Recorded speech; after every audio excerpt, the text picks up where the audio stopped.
पता है दोस्तों, एक इंसान को गवर्नमेंट जॉब पाने के लिए कितनी ज्यादा मेहनत करनी पड़ती है, कितनी ज्यादा पढ़ाई करनी पड़ती है।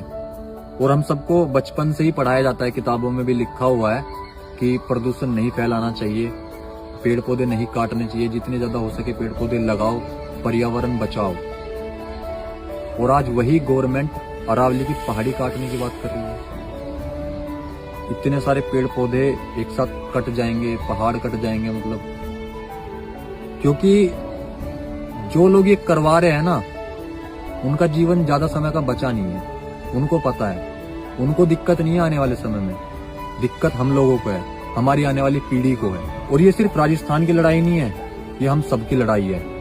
और ऐसे समय में हम सबको एक साथ एकजुट होकर ये सब रोकना होगा, क्योंकि आज नहीं रोक पाए ना तो वो दिन दूर नहीं है जब सब कुछ एकदम खत्म हो जाएगा।